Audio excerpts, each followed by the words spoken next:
Dès les premières heures du matin, une tension invisible s'installe, comme une chape de plomb suspendue au-dessus de Marseille. Rien n'est encore officiellement déclenché, et pourtant, tout semble déjà en mouvement.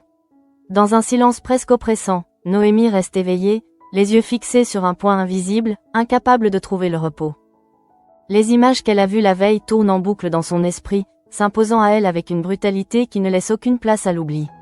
Ce ne sont pas seulement des preuves, ce ne sont pas seulement des fichiers, ce sont des vies brisées, des regards figés dans la peur, et au milieu de tout cela, le visage de Lucie, fragile et exposé. À côté d'elle, Vadim s'éveille lentement, percevant immédiatement que quelque chose ne va pas. Il ne pose pas de questions inutiles. Il comprend, au simple regard de Noémie, que ce qu'elle a découvert dépasse tout ce qu'ils avaient imaginé. Il y a dans ses yeux une forme de détermination nouvelle, presque inquiétante, comme si une limite venait d'être franchie. Noémie n'est plus simplement une témoin, elle est devenue actrice malgré elle, impliquée dans une mécanique qui la dépasse mais qu'elle refuse désormais de subir passivement. Elle repense à sa promesse faite à Lucie. Cette promesse, elle la sent encore vibrer en elle, comme un engagement irrévocable. Ne rien dire aux parents. Ne pas exposer Lucie. La protéger, coûte que coûte. Mais comment protéger quelqu'un face à un danger qui se cache derrière une façade respectable, presque rassurante? Comment lutter contre quelqu'un qui sait effacer ses traces? C'est dans cette impasse que germe son idée. Une idée simple en apparence, mais redoutablement efficace, dénoncer sans se dévoiler. Utiliser ces fameuses boîtes aux lettres papillons, ces dispositifs pensés pour recueillir la parole des enfants en détresse. Un système conçu pour protéger les victimes devient alors une arme entre ses mains. Elle rédige la lettre avec une précision presque chirurgicale, choisissant chaque mot avec soin, se glissant dans la peau d'une adolescente anonyme, brisée, mais suffisamment crédible pour alerter sans éveiller les soupçons. Pendant qu'elle écrit, ses mains tremblent légèrement. Non pas par peur d'être découverte, mais par la conscience aiguë de ce qu'elle est en train de déclencher. Une enquête, une arrestation potentielle, peut-être même la chute d'un homme. Pourtant, au fond d'elle, aucun doute ne subsiste, si elle ne fait rien, d'autres victimes viendront s'ajouter à la liste. Pendant ce temps, au commissariat, l'atmosphère est tout autre, mais tout aussi tendue. Lorsque la lettre est récupérée et transmise à la juge, elle agit comme une déflagration silencieuse. Patrick comprend immédiatement l'importance de ce signalement. Il ne s'agit pas d'une simple dénonciation vague, les éléments évoqués sont suffisamment précis pour justifier une action rapide. Il n'hésite pas, chaque minute compte. Très vite, Jean-Paul Bauer est mis dans la boucle. Il écoute, analyse, pose les bonnes questions, mais un détail lui échappe encore, le lien direct avec sa propre fille. Lucie reste, à ce stade, une victime parmi d'autres, une silhouette floue dans une affaire plus large. Cette distance, involontaire, rend la situation encore plus tragique, car elle retarde la prise de conscience qui pourrait tout accélérer. Stanislas, lui, ne cache pas son inquiétude. Il sent que quelque chose ne tourne pas rond, que l'affaire est plus grave qu'elle n'en a l'air. Il insiste pour agir vite, pour ne pas laisser le temps aux suspects de disparaître dans les failles du système. La juge Colbert, face à la convergence des éléments, ne tergiverse pas. Elle signe la commission rogatoire. La machine judiciaire est lancée. L'intervention sur le terrain se prépare dans une tension palpable. Bauer et Stanislas se rendent au stade, là où Gaëtan Lenoir évolue dans son environnement habituel. L'homme, en apparence, ne laisse rien transparaître. Son attitude est maîtrisée, presque trop.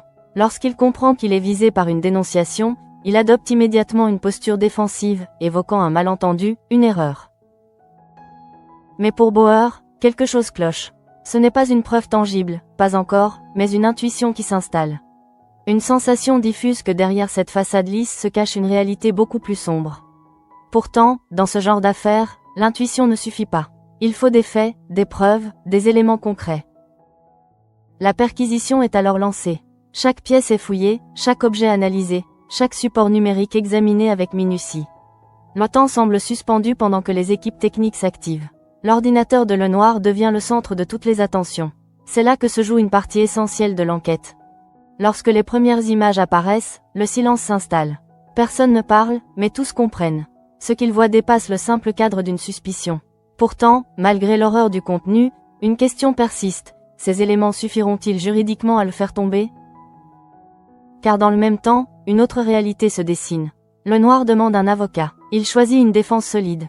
Il connaît ses droits, il sait comment se protéger.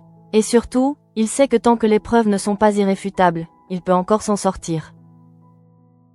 Pendant que l'enquête avance péniblement, Noémie, elle, tente de garder le contrôle. Elle rassure Lucy, lui affirme que tout est sous contrôle, qu'elle a supprimé les photos, qu'elle est désormais en sécurité. Mais au fond, elle n'en est pas certaine.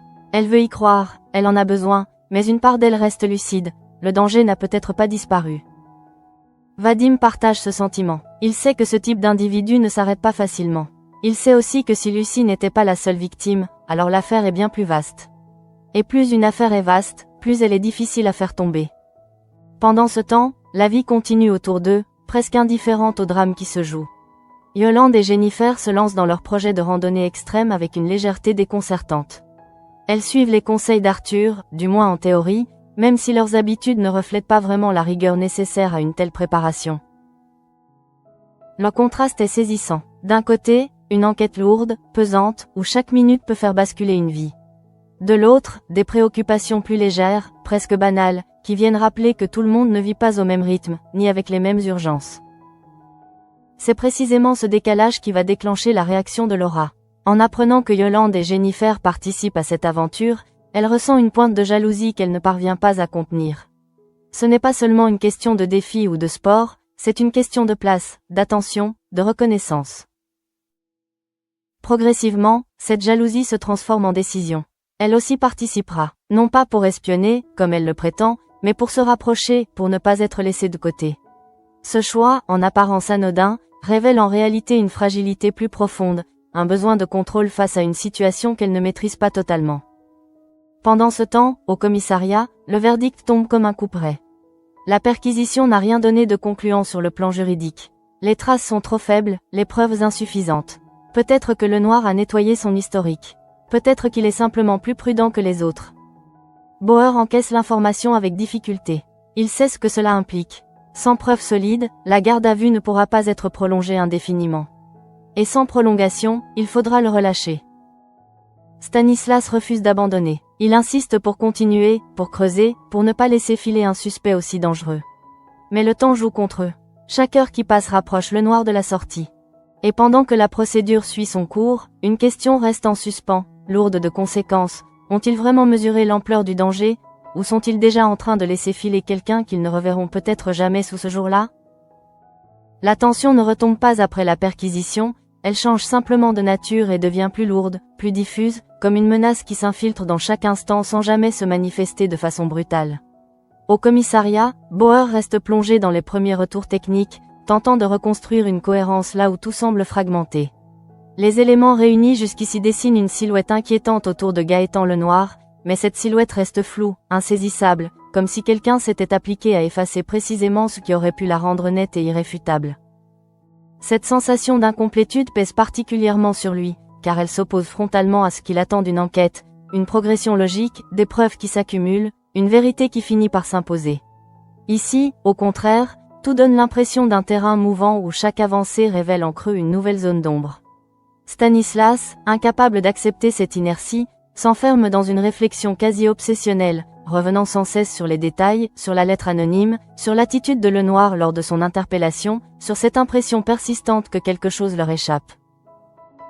L'analyse du matériel informatique accentue encore ce malaise, car les techniciens ne découvrent pas un système brut, désorganisé, mais au contraire des traces fragmentaires qui suggèrent une intervention méthodique. Certains fichiers ont disparu, d'autres semblent avoir été altérés, comme si quelqu'un avait pris soin de nettoyer précisément ce qui pouvait constituer une preuve directe. Cette hypothèse transforme profondément la perception du suspect, qui n'apparaît plus comme un individu pris de court, mais comme quelqu'un d'anticipatif, capable de gérer le risque et de se protéger efficacement. Dans ce contexte, la garde à vue de Lenoir prend une dimension stratégique. Elle n'est plus seulement un cadre juridique, mais une fenêtre de temps extrêmement limitée durant laquelle les enquêteurs doivent réussir à faire émerger un élément décisif. Bauer ressent cette contrainte de manière de plus en plus aiguë, d'autant plus qu'il ne parvient pas encore à établir le lien personnel qui le rattache à cette affaire. Lucy reste pour lui une victime abstraite, ce qui crée un décalage troublant entre l'urgence objective de la situation et la distance émotionnelle qu'il maintient involontairement. Pendant ce temps, Noémie évolue dans un tout autre registre, mais avec une intensité comparable. Elle s'efforce de construire autour de Lucy une forme de sécurité, une bulle fragile dans laquelle la peur pourrait être tenue à distance. Elle choisit ses mots avec précaution, module son attitude pour ne rien laisser transparaître de ses propres inquiétudes, et tente de donner à la situation une apparence de résolution. Pourtant, cette posture protectrice repose sur une certitude qu'elle ne possède pas réellement, et cette contradiction intérieure finit par l'épuiser. La présence de Vadim introduit un contrepoint plus analytique à cette tension émotionnelle. Là où Noémie agit dans l'urgence et l'instinct, lui adopte une lecture plus froide des événements, cherchant à relier les éléments entre eux pour comprendre l'ampleur réelle de ce qu'ils ont découvert. Les images visionnées ne correspondent pas à un acte isolé, et cette évidence s'impose progressivement comme une donnée centrale du problème.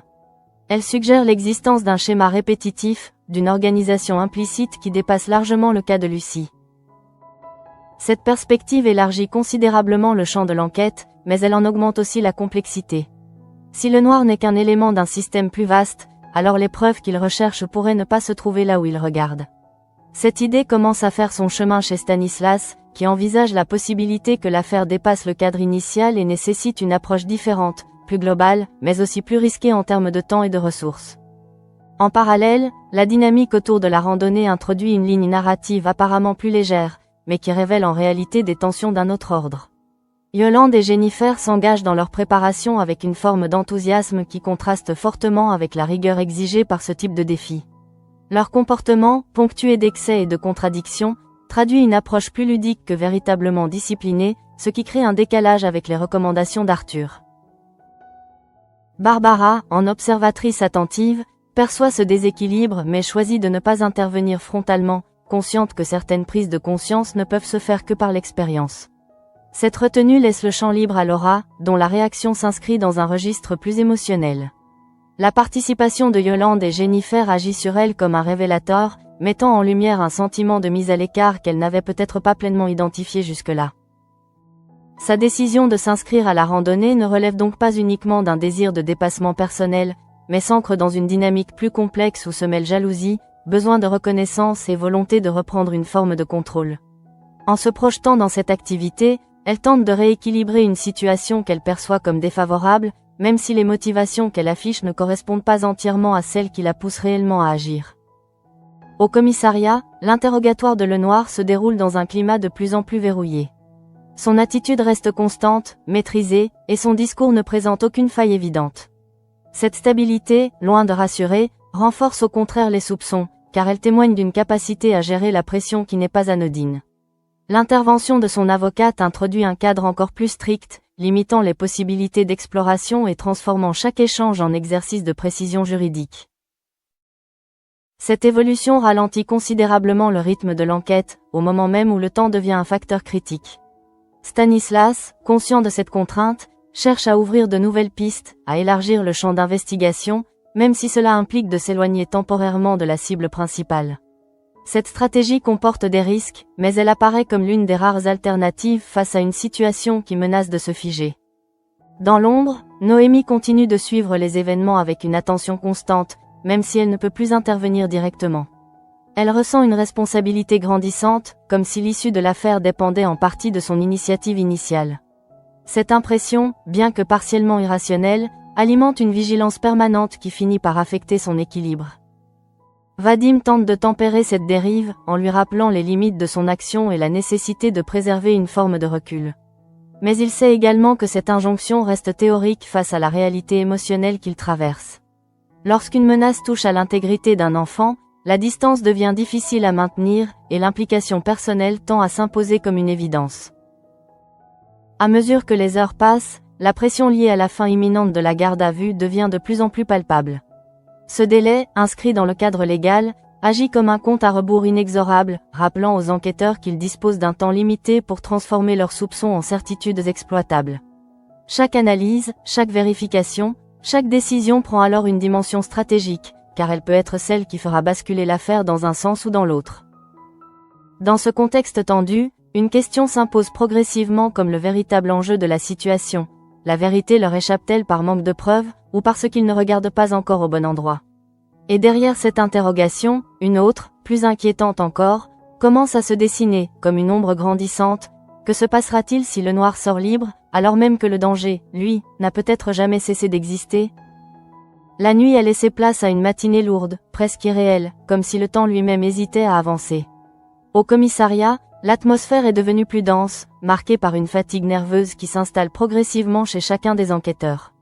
Les heures écoulées n'ont pas apporté les réponses espérées, et pourtant, personne ne semble prêt à ralentir.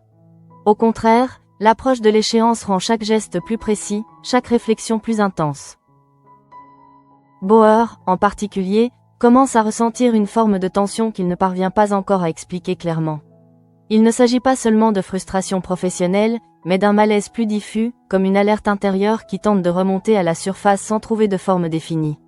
Il relie les éléments du dossier, examine à nouveau les rapports techniques, tente de recomposer une logique qui lui échappe encore.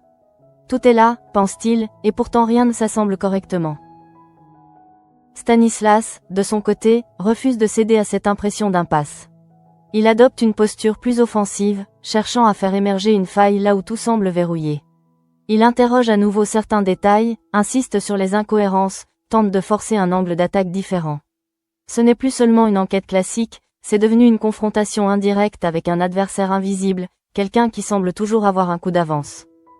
Pendant ce temps, l'analyse du matériel informatique atteint un point critique. Les techniciens parviennent à récupérer certains fragments de données, insuffisants pour constituer une preuve formelle, mais suffisamment troublants pour confirmer les soupçons. Il ne s'agit plus d'une simple hypothèse, mais d'une réalité partiellement révélée, comme une image dont certaines parties auraient été volontairement effacées.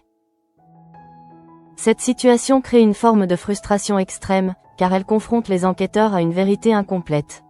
Ils savent, ou du moins ils sont convaincus, que quelque chose de grave se cache derrière ces fragments, mais ils ne peuvent pas encore le démontrer de manière irréfutable. Cette limite juridique devient alors une barrière difficile à accepter, d'autant plus que les conséquences potentielles sont particulièrement lourdes. Au même moment, Gaëtan Lenoir reste dans une posture de maîtrise totale. Son comportement ne varie pas, son discours reste cohérent, et son attitude semble parfaitement adaptée à la situation. Il ne cherche pas à convaincre, il se contente de maintenir une ligne défensive stable, comme s'il savait que le temps joue en sa faveur. Cette assurance, loin de rassurer, renforce au contraire le sentiment qu'il contrôle encore une partie du jeu. L'arrivée de nouvelles analyses ne suffit pas à inverser la tendance. Les éléments restent trop fragiles, trop partiels, pour justifier une prolongation évidente de la garde à vue. Cette réalité s'impose progressivement comme une évidence difficile à contourner, et chacun commence à intégrer l'idée que Lenoir pourrait être relâché. Cette perspective agit comme un catalyseur sur Stanislas, qui intensifie encore ses efforts. Il propose de croiser les données avec d'autres affaires, de vérifier des signalements similaires, d'élargir le périmètre de l'enquête. Cette approche, bien que pertinente, nécessite du temps, et c'est précisément ce qui leur manque le plus. Bauer, quant à lui, commence à ressentir une forme de décalage de plus en plus troublante. Il perçoit l'urgence, il comprend la gravité de la situation, mais il lui manque encore un élément déclencheur, quelque chose qui transformerait cette affaire en une priorité absolue à ses yeux. Cette absence de connexion directe crée une distance involontaire, qui ralentit malgré lui certaines prises de décision.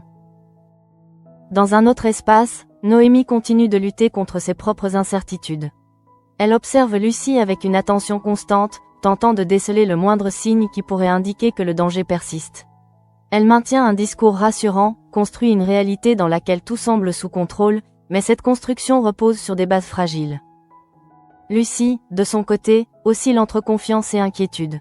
Elle veut croire Noémie, s'accrocher à l'idée que tout est terminé, mais une part d'elle reste marquée par ce qu'elle a vécu.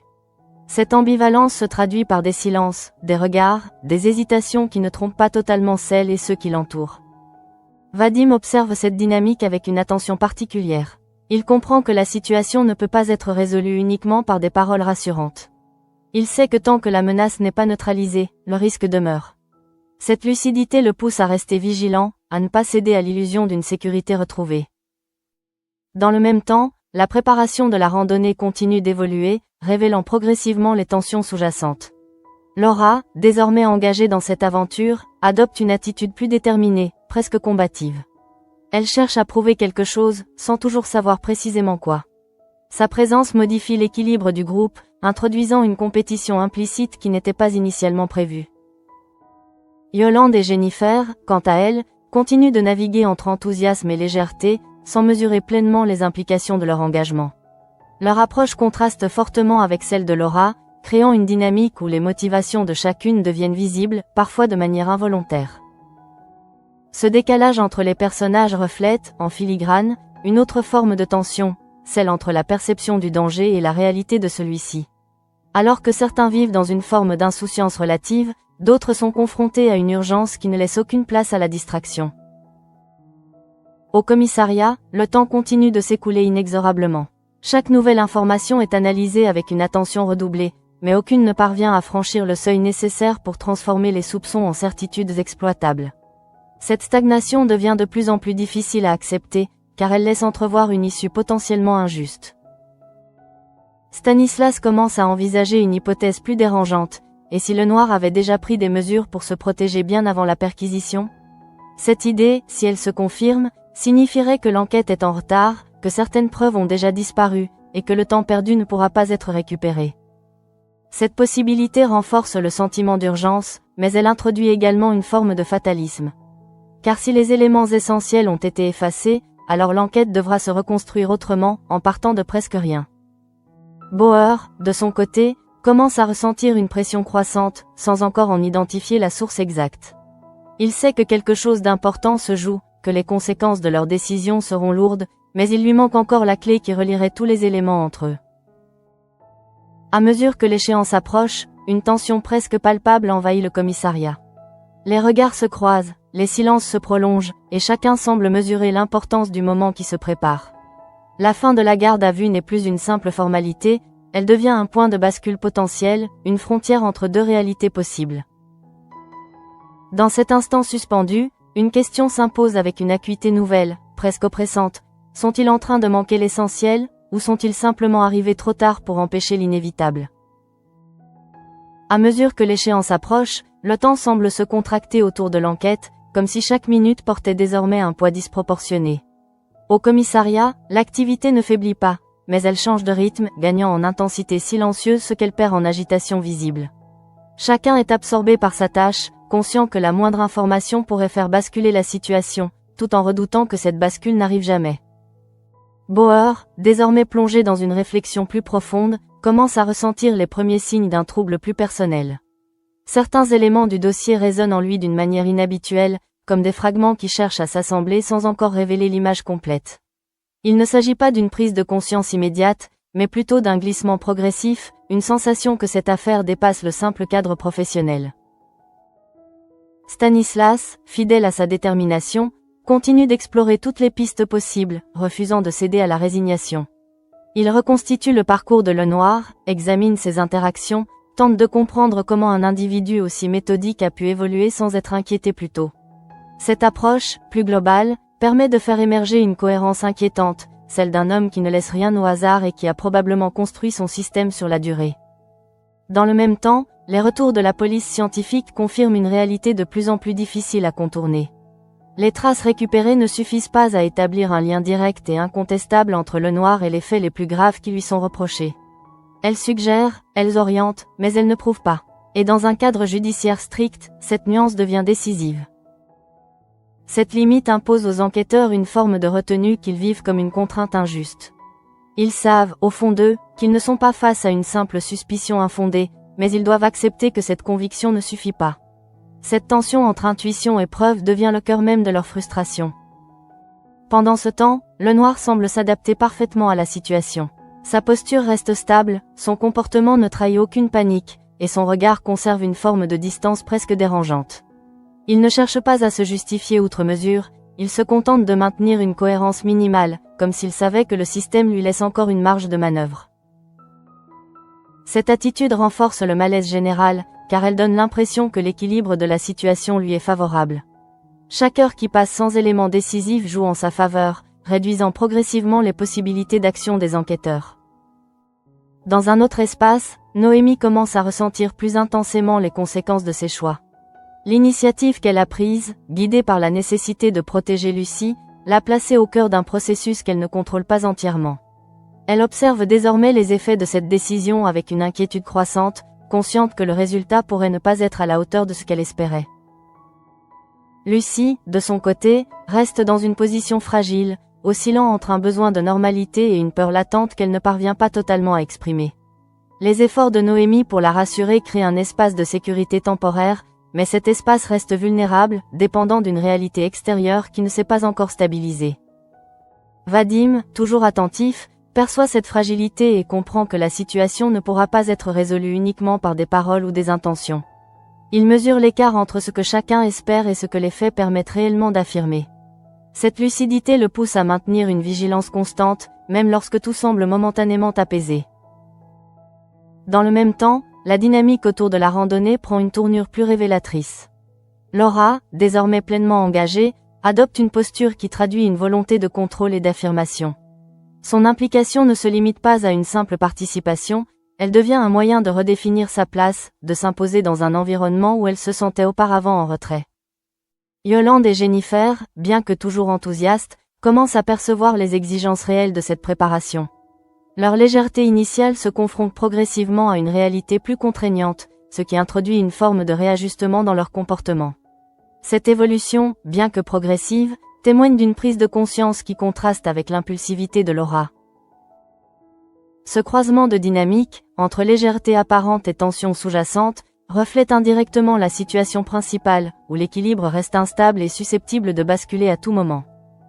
Au commissariat, l'approche de midi devient une présence presque tangible.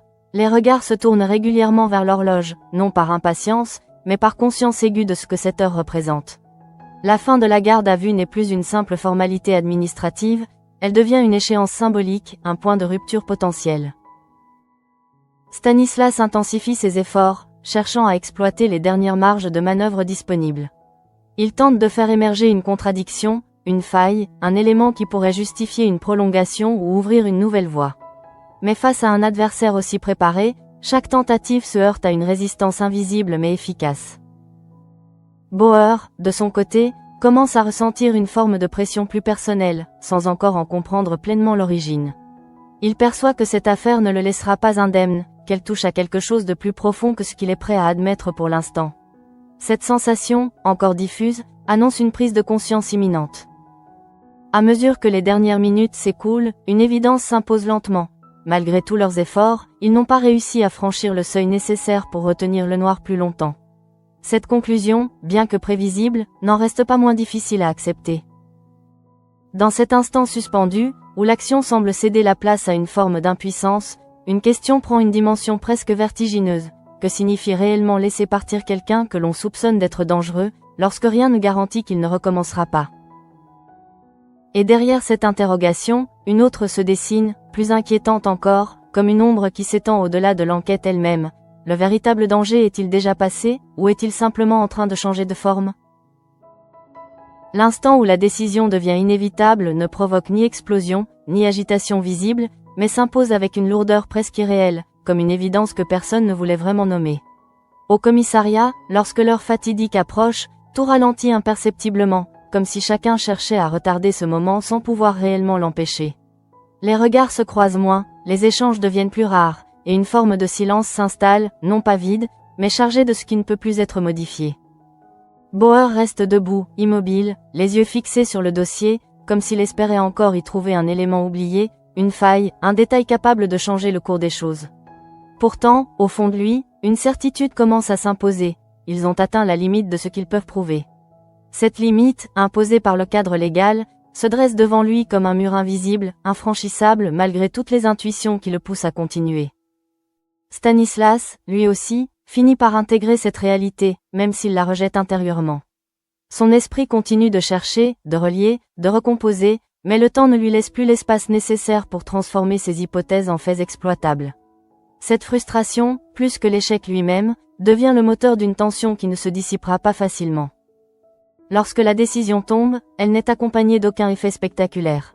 Elle est simplement actée, froide, administrative, presque impersonnelle. Gaëtan Lenoir doit être relâché. Ce moment marque une rupture silencieuse dans l'équilibre de l'enquête. Tout ce qui avait été accumulé jusque-là, toutes les suspicions, toutes les certitudes intérieures, se heurtent à cette réalité brutale. Sans preuve formelle, il n'y a pas de retenue possible. Et dans cet espace laissé vacant par la loi, le doute s'installe avec une force renouvelée.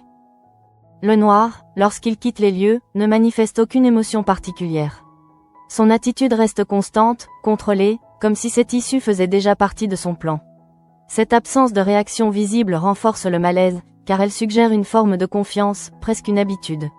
Il ne se comporte pas comme quelqu'un qui vient d'échapper de peu à une condamnation, mais comme quelqu'un qui a simplement traversé une étape attendue. Ce détail n'échappe ni à Bauer ni à Stanislas. Il s'inscrit dans leur esprit comme un signal inquiétant, une indication que l'affaire ne s'arrête pas là, qu'elle ne fait peut-être que commencer sous une autre forme. Dans le même temps, Noémie ressent les effets de cette décision avec une intensité particulière. Lorsqu'elle apprend que le noir est libre, une sensation de vertige l'envahit, comme si le sol se dérobait sous ses pieds. Tout ce qu'elle avait entrepris, tout ce qu'elle avait risqué en agissant seule, semble soudainement insuffisant. Elle comprend que son geste, aussi déterminé soit-il, n'a pas permis d'éliminer la menace. Cette prise de conscience la confronte à une réalité qu'elle redoutait sans vouloir l'admettre. Lucie n'est peut-être pas en sécurité. Face à elle, Lucie tente de s'accrocher à l'idée que tout va bien, que la situation est sous contrôle. Mais cette conviction, fragile, commence à se fissurer sous le poids des non-dits et des hésitations. Elle perçoit, sans toujours pouvoir l'exprimer, que quelque chose n'est pas totalement résolu. Cette intuition, diffuse mais persistante, alimente une inquiétude silencieuse. Vadim, en observateur lucide, comprend immédiatement les implications de la libération de Le Noir. Pour lui, il ne s'agit pas d'un simple revers, mais d'un changement de phase. Le danger ne disparaît pas, il se transforme, devient plus discret, plus difficile à anticiper. Cette évolution rend la situation encore plus complexe, car elle exige une vigilance constante, sans point d'ancrage clair. Dans un autre registre, la préparation de la randonnée atteint un nouveau stade, révélant plus clairement les tensions qui traversent le groupe. Laura, désormais pleinement engagée, s'investit avec une intensité qui dépasse largement le cadre du défi sportif. Son comportement traduit une volonté de prouver, de s'imposer, de reprendre une forme de contrôle sur une situation émotionnelle qu'elle ne maîtrise pas totalement. Yolande et Jennifer, confrontées aux exigences réelles de l'entraînement, commencent à ajuster leur approche, prenant progressivement conscience de la difficulté du défi qu'elles se sont fixé. Cette évolution crée un contraste avec l'attitude de Laura, dont l'engagement reste marqué par une dimension plus personnelle, presque compétitive. Ces dynamiques, bien qu'éloignées en apparence de l'enquête principale, participent à une même logique, celle d'un déséquilibre qui cherche à se résoudre, parfois de manière maladroite, parfois de façon plus consciente. Elles illustrent, à leur manière, la difficulté de trouver une stabilité dans un contexte où les repères sont constamment remis en question. Au commissariat, l'après-midi s'installe avec une lourdeur particulière. Le noir n'est plus là, mais sa présence semble encore imprégner les lieux, comme une trace invisible laissée derrière lui. Bauer, désormais confronté à l'ensemble des éléments, commence à ressentir une connexion plus personnelle avec l'affaire. Certains détails, certaines coïncidences, prennent un sens nouveau, comme si les pièces du puzzle commençaient enfin à s'assembler. Cette prise de conscience, encore incomplète, agit comme un déclencheur intérieur. Elle transforme son implication, la rendant plus directe, plus urgente. Il ne s'agit plus seulement de résoudre une affaire, mais de comprendre ce qui se joue réellement derrière les apparences. Stanislas, de son côté, refuse de considérer la libération de Le Noir comme une fin. Il y voit au contraire un point de départ, une étape qui oblige à repenser l'enquête, à explorer d'autres angles, à reconstruire une stratégie. Cette détermination, bien que confrontée à des obstacles importants, constitue l'un des rares éléments de stabilité dans une situation en constante évolution. À mesure que la journée avance, une évidence s'impose progressivement à tous ceux qui sont impliqués de près ou de loin dans cette affaire, rien n'est réellement terminé. La libération de Le Noir ne clôt pas l'enquête, elle en révèle au contraire les limites, les failles, et peut-être même l'ampleur réelle.